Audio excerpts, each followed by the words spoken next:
Bienvenidos al Cuento del Estado, tu ventana semanal para conectar con la realidad política y económica con una perspectiva liberal. Desde el norte y el sur de España somos Íñigo Sagredo y Miguel Enrile, dos ingenieros apasionados por la economía, la política y la libertad, que venimos a explicar por qué no nos queremos el cuento. ¿Qué tal, Miguel? ¿Cómo estás? ¿Qué tal, Íñigo? ¿Cómo estás? Pues otro capítulo del podcast. Efectivamente, hoy un capítulo, bueno, hemos hablado mucho de él, es el capítulo de la vivienda. El problema de la vivienda, el problemón que tenemos. Sí, ese es el capítulo que os voy a traer ahora. Quiero empezar, ¿vale? Diciendo el siguiente prisma de pensamiento para que lo tengáis en cuenta a lo largo de todo el capítulo, ¿vale? Mientras creas erróneamente que el Estado es la solución a los problemas, los políticos harán que los problemas sean aún peores. O sea, mientras tú pienses que una solución que no es correcta funciona, que es lo que ellos intentan por todos los medios que te creas, todo lo que quieres arreglar va a seguir yendo peor. Y te voy a explicar esta frase que he dicho ahora exactamente en el problema de vivienda. Por ejemplo, la vivienda es un problema social, es una realidad, o sea, su precio se ha encarecido muchísimo. Los jóvenes no pueden acceder a vivienda, o sea, no pueden satisfacer sus necesidades a una cantidad de dinero razonable que les permita vivir, hacer un proyecto, independizarse, cosas básicas en la vida, ¿no? Y además, justo en las grandes capitales, la vivienda está extremadamente cara, pero a niveles que ni trabajadores con buenos salarios pueden comprarse una vivienda. ¿Cómo es esto posible? ¿Cómo hemos llegado hasta aquí? Pues, por ejemplo, un motivo que dice la izquierda, que repite una y otra vez, son las famosas 3 millones de viviendas vacías. La izquierda argumenta que hay 3 millones de viviendas vacías que hay que ponerse al servicio que hay que ponerlas al servicio de los ciudadanos que demandan vivienda. ¿Cuál es el problema de estos 3 millones de viviendas vacías? Efectivamente, en España hay 3 millones de viviendas vacías, pero hay 3 millones de viviendas vacías en sitios donde nadie quiere vivir.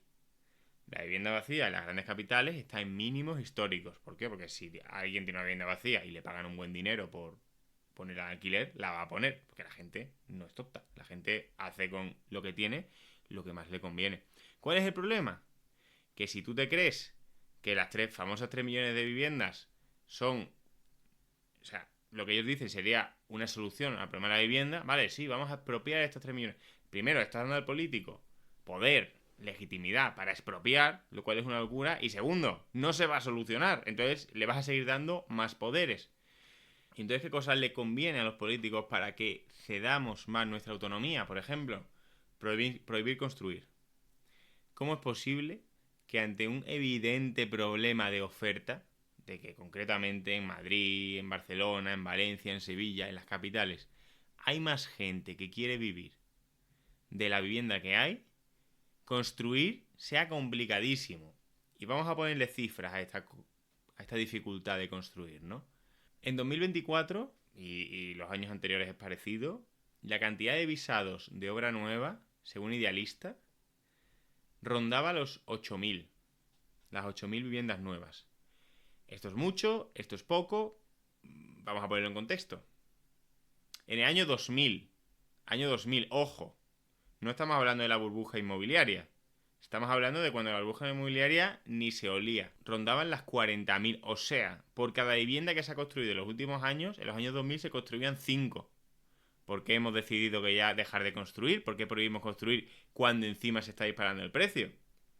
Estoy viendo ahora mismo delante de mí el gráfico que está comentando Miguel y es impresionante. O sea, se ve como sube, repunta en el año 2008 que se llegan a dar 120.000, que todo el mundo llega a estar de acuerdo de que eso es por un comportamiento especulativo, un comportamiento de burbuja, pero Miguel tiene toda la razón en que los años anteriores a la burbuja estábamos en cifras de 40.000, 60.000 y desde la crisis de 2008 da la sensación como que a que los políticos les entra el miedo, se desploman las licencias de nueva obra y se han mantenido en mínimos históricos por debajo de los 10.000 año tras año, tras año, tras año. No es que estén en 8.000 ahora y hace 5 años estuvieran en 60.000, no. Es que desde la crisis de 2008 se han desplomado y están por debajo de las 10.000 desde entonces. Entonces, ¿cómo no va a haber un problema de vivienda cada vez más cara? Si es que no se construye. Obviamente. Entonces, eso es un problema, claramente, que lo que va haciendo es que poco a poco siga subiendo el precio.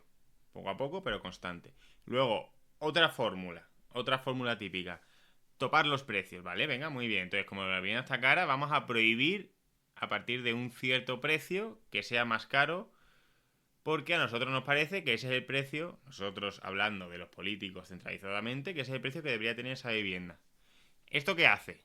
Pues que si ya había poca vivienda construida, tranquilo, que nadie va a construir un edificio para alquilar nunca jamás, porque claro, no pueden hacer sus cuentas, no pueden hacer sus inversiones, sus rentabilidades. Y ojo, ese tío aporta valor, ese tío construye vivienda y alquila vivienda y llega a un acuerdo con alguien. Y la mantiene, muy importante. O sea, una vivienda que está, pues eso, destrozada, ¿qué valor tiene? Y si encima sabes que vas a tener un montón de trabas, te piensas dos veces si la reformas y si la acondicionas para vivir.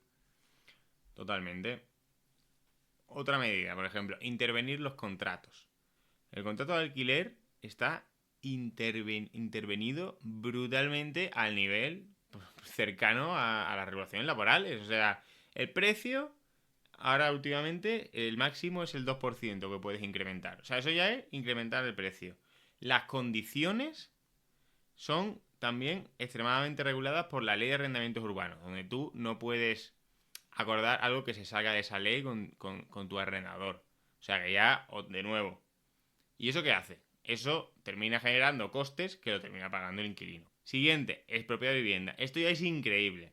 O sea, los políticos son capaces de que a cierta gente tú digas, no, pues a ese tío, como no considero que él la necesite, se la robo, se la quito, se la expropio. Es que estamos hablando ya del expropio ese de Chávez. Y el otro día veías a los palmeros típicos del gobierno, que muchas veces los respondemos y perseguimos por Twitter, a Antonio Maestre justificando en prime time que lo que hay que hacer efectivamente es arrebatar esas viviendas de las personas que según él no la ponen al alquiler al precio que ellos querrían. O sea, se habla de expropiación en prime time en televisión, que es robarle la vivienda y se abre la ventana de Overton lo suficiente para justificar el robo. Es impresionante. Es impresionante. Y luego además, también, por ejemplo, ayudar a los jóvenes a pagar el alquiler. O sea, ¿eso qué hace? O sea, un joven que está trabajando, primero, si gana más de cierto dinero, pues ya no lo ayudas, pero a nada que gane algo de dinero le quitas la mitad de la nómina y se lo devuelves en concepto y lo tienes dependiente, de verdad. Todas esas medidas son generadoras de pobreza. Las que hemos dicho, prohibir construir, topar precios, intervenir en contratos, expropiar a bancos y ayudar a pagar el alquiler o cosas de esas. Eso genera pobreza y mientras te creas que eso es la solución, el precio de la vivienda va a seguir yendo peor, el problema va a agravarse aún más y lo peor de todo es que las siguientes medidas que van a venir y las va a pedir la población son en contra de que se arregle. O sea, se va a volver a... Es un círculo negativo, un círculo vicioso negativo, donde al final la vivienda termina el mercado destruido. Esto es muy interesante, lo hemos hablado más de una vez, el hecho de que también estas ayudas, por ejemplo, al alquiler, cuando se limita la nueva construcción, lo único que suelen acarrear es un incremento de los precios y al final acaba siendo una transferencia a través de impuestos de pues dinero público, dinero que viene de impuestos, o mejor dicho, de robo, a las personas que tienen vivienda en propiedad que la ponen en alquiler. Estas personas, por lo general, son personas mayores que la compraron hace tiempo y que, de nuevo, no tienen ninguna culpa, pero son un grupo de votantes mucho más organizado que los jóvenes. Y de cierta forma, a esta gente tampoco le viene mal que no se construya nueva vivienda, porque la que ellos tienen en propiedad va a subir de valor. Entonces, al final es como todo, o sea, el grupo al que se le está, entre comillas, beneficiando es un grupo organizado que te va a votar y que de nuevo no tiene ninguna culpa, pero tú sabes que no le viene mal. A quien machacas, como siempre, es a, primero, los más vulnerables que no tienen vivienda en propiedad y luego a los jóvenes que no han tenido el tiempo de adquirir en propiedad una vivienda. Totalmente. Y una cosa que de verdad me sorprende muchísimo, igual esto es de tanto Twitter, pero es la cantidad de gente que justifica la delincuencia, o sea, que defienden a los delincuentes, que se inventan su marco teórico para que robar esté bien. Señores, el crimen y robar está mal en cualquier circunstancia, da igual a quién le robes. Por ejemplo, no tener una vivienda no te habilita a robársela a otro, no te habilita a ocuparla. Pero es que da igual que le ocupes a un banco, que le ocupes a un millonario, que le ocupes a una abuelita. Señores, Se está robando. Y el robo está mal. Hay mucha gente dentro del ámbito de la izquierda que justifica ocuparle a los bancos. Porque claro, como es un banco y tal y cual, igual no se ve tan clara la relación con, vale, y que justifiques que le roben la vivienda a los bancos, ¿cómo me afecta a mí? Señores, el banco es el que da las hipotecas. Como el banco no pueda tener la contrapartida de la vivienda en caso de que tú no pagues, porque cada vivienda que tiene un banco es porque alguien no la ha pagado, entonces van a dar menos hipotecas, porque el riesgo va a aumentar. ¿Sabes quién no va a conseguir una hipoteca? Pues el que tiene más riesgo, o sea, el que tiene menos dinero, o sea, el más vulnerable. Y que además, la persona que está escuchando este podcast, es posible que tenga una hipoteca con su banco. Por el hecho de que la ocupación esté casi, o sea, es que es alucinante, casi fomentada, o sea, es una cosa increíble que desde el gobierno no haya clamor con todos los casos de ocupación de vivienda. Bueno, pues lo que se consigue es que los bancos perciban mayor riesgo a la hora de dar una hipoteca. Y al percibir mayor riesgo generalizado no por las personas que puede que paguen o no paguen, sino por la inseguridad jurídica que hay en el país ahora mismo porque nuestros políticos no respetan la propiedad privada. Al percibir mayor riesgo, lo que ello implica es que cobran de media mayores costos a las personas que cogen una hipoteca. Entonces, a lo mejor tú deberías estar pagando un tipo de interés del 3,5 y estás pagando el 3,8. ¿Por qué? Porque el banco incluye en el riesgo, en la hipoteca que te está cobrando, ese riesgo adicional de inseguridad jurídica en España, de que te puedan llegar a ocupar la casa. Totalmente. Y es que son situaciones dramáticas, tipo años para echar un ocupa, que existan mafias de la ocupación porque van tan impunes, o sea, que existan empresas privadas que se dediquen a desocupar, o sea, es que es una vergüenza, o sea, ¿cómo puede existir? Eso lo tendría que hacer evidentemente la policía y los jueces de manera inmediata. ¿Cómo puede haber una empresa privada? ¿Cómo puede haber una empresa privada que se dedique a eso? Es surrealista. Y luego que además, esto es lo que ha dicho Íñigo también, si veo que me lo van a ocupar, si veo que esto puede ser un problema, pues si se invierte menos, no se crea vivienda. ¿Quién no accede a la vivienda? El más pobre. Y volvemos a lo mismo. Si te crees que justificar la ocupación sirve, lo justificarás más y el problema irá peor aún. O sea, yo siempre pienso esto mismo cuando tengo debates con Miguel, con otras personas, sobre cuál debería ser el tamaño del Estado, ¿no? Siempre hablamos de este famoso 5%. Este 5% que suele representar seguridad, defensa, justicia de última instancia y poco más. Y nada más. O sea, a lo mejor una asistencia de ultimísima instancia, pero si no te crees el cuento, esas tres y ya está. Y son, curiosamente, esas tres de las que se debería encargar el Estado, las cuales están totalmente desatendidas a día de hoy. La protección sobre la propiedad privada, es decir, la seguridad, totalmente abandonada. La justicia, lenta, difícil, con trabas, y así con todo. Entonces es el objetivo natural que debería tener un Estado, como máximo deberían ser garantizar la propiedad privada. Y en este caso, está a todo menos a eso. Es increíble. Increíble. Otro argumento que se suele decir es Airbnb. No, es que el problema es Airbnb. Eso suele decir mucho la izquierda, ¿no? Es que Airbnb, como al final terminan los barrios llenos de turistas, entonces sube el precio de la vivienda. Bueno, vamos a ponerle un poquito de cifras a esto. Vamos a poner un poquito de cifras a esto para aterrizarlo y para desmontarlo. En Airbnb, en Madrid hay 13.000 viviendas. 13.000. De las cuales 1.000 tienen licencia. Por cierto, que 1.000 tengan la licencia no significa que haya 12.000 tenedores de vivienda desgraciados que no saben la licencia. Señores, la licencia es un papelito del Estado que te permite hacer algo. No es ni bueno ni malo. O sea, para mí las licencias tienen que terminar, porque el Estado tiene que darme permiso a usar mi vivienda para lo que yo quiera. Esa licencia, fuera. Pero bueno, dejando de lado eso, en Madrid hay 3 millones de viviendas. 3 millones. Airbnb son 13.000. En España, el Banco de España estima que hacen falta 600.000 viviendas para solucionar el problema. Y estamos hablando de una gente que tiene 13.000 en la ciudad que tiene, en una ciudad con 3 millones y donde está el mayor problema de la vivienda de España. Señores, que ahora venga alguno de estos y le expropie las 13.000 viviendas a Airbnb y ¿sabes qué? Primero, nadie más va a invertir nunca en España y segundo, no se va a solucionar el problema. Porque vas a tener 13.000 viviendas, igual un mes no sube el precio y al mes siguiente te va a subir 4 veces más. O sea, de verdad, no es una solución. las medidas que pasan por eliminar la propiedad privada no son la solución. Y claro, al final esto de nuevo, ¿a quién perjudican? Al más pobre, porque no le van a alquilar la casa. Porque al final, con las medidas que han hecho, de hecho, lo que se termina pasando es que del mercado del alquiler a largo plazo se termina moviendo al alquiler vacacional.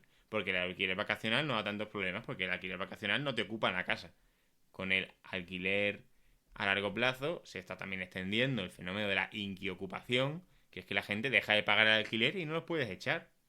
Que claro, son temas que deberían ser vistos por la sociedad como ridículos, como, a ver, obviamente, pues yo qué sé, yo voy al banco, saco una pistola y robo dinero del cajero, pues voy a la cárcel, ¿no? O por lo menos me echan rápido. Pues yo qué sé, yo ocupo una vivienda, pues me echan rápido, ¿no? Lógico, como pasa en otros muchos países de Europa. Yo me acuerdo que había, antes de estar interesado por la política, allá por, pues a lo mejor primero de carrera, a lo mejor segundo de bachillerato, pues yo escuchaba cosas, ¿no? Como quien ve las noticias, quien lee. Y yo me acuerdo cuando empecé a escuchar sobre el fenómeno de la ocupación. O sea, me parecía increíble. O sea, y está normalizado a día de hoy. Pero que una persona pueda coger una vivienda que no es suya y por la fuerza instalarse en ella es un despropósito. Cualquier país que respete un mínimo la propiedad privada, y ya lo sé que en España cada vez menos, cada vez más cerca del socialismo y cada vez más lejos del respeto irrestricto a la propiedad privada y al proyecto de vida del prójimo, pero bueno, yo me quedé alucinando. O sea, me parece impresionante que se normalice y que se esté normalizado que una persona pueda ir, entrar, robar y de alguna forma instalarse, conquistarte tu casa. Es una cosa impresionante. Impresionante.